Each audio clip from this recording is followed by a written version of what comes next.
Buddy. Tonight I'm here to talk about baseball, but first, a quick story. Once my son was late for baseball practice. The coach made him run laps. I was the coach, and I drove him to practice. Moneyball was written in 2003 by Michael Lewis and became a movie in 2011. The premise was the Oakland A's had to resort to analysis of players to compete with the big market teams like the Yankees and the Red Sox. In the classic scene in Moneyball, the scouts ask Billy Beane, "Why do you like this player?" He points to Peter Brand, and Peter Brand says, "Because he gets on base."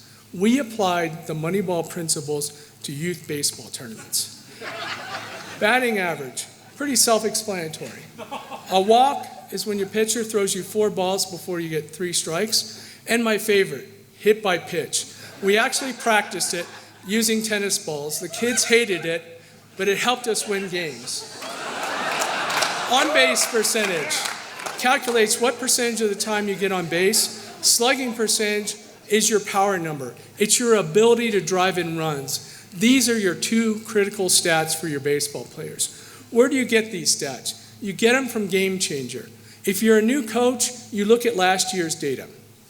You put the highest on-base percentage players in the front of the lineup, the highest slugging in the middle so they can drive in runs, and then you fill in the rest. I was constantly looking for a website to maximize the runs. I found this top secret website called Baseball Musings. I could put in the player's name, their on-base percentage, and their slugging percentage, and I hit submit. I got the best lineups with the most expected runs, the worst lineups with the least expected runs, and then I encourage the players to get on base any way they can, with a hit, base on balls, reach on error, or hit by pitch. Here, I have used my players' initials. They were 9 years old. I want to protect their identities. I put in their on-base percentage, their slugging percentage, and then I hit submit. The way I put it in, the results were 11.85 runs. The optimal lineup was 12.32 runs. And there I am telling the players that the computer says you're going to score 15 runs. And they would. We also got the worst lineups. In the worst lineup case, it was 11.18 runs. The difference between the best and the worst was a little over 1 run. That can make the difference between winning and losing baseball games. I was constantly doing research. I'd look at Game Changer box scores. I'd enter data by hand. I always wanted to find out who the best pitchers were. I would scour the USSSA, the Triple Crown, and the Caba baseball sites.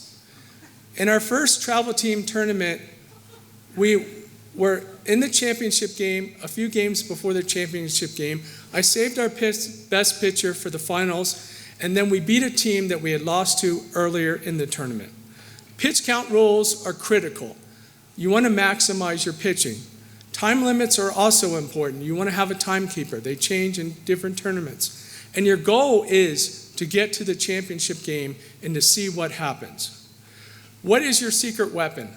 Ours was mini Cokes. When the kids started losing energy, we'd break out the mini Cokes, and they were good for 3 or 4 runs. In one tournament, we won 4 games using the mini Coke method. That was one of the wins. If we won the coin flip, we would bat first. If we could score 4 runs in the first inning, the game was essentially over. We could change pitchers and save the pitcher for later in the game or later in the tournament. Weather hour-by-hour forecasts were given for the parents. We always laid our bats in the sun to keep them warm because they hit better. This was inspired by the movie Major League, where Serrano put on hats for bats to keep his bats warm. Obviously, you should read Moneyball, and another book is called The Book, Playing the Percentages in Baseball. If you're a baseball stat geek, this is a must-read. I love this book. In real life, we had 4 Little League tournament wins, 4 travel team tournament wins, and both kids went to Waco, Texas for the Little League Regionals.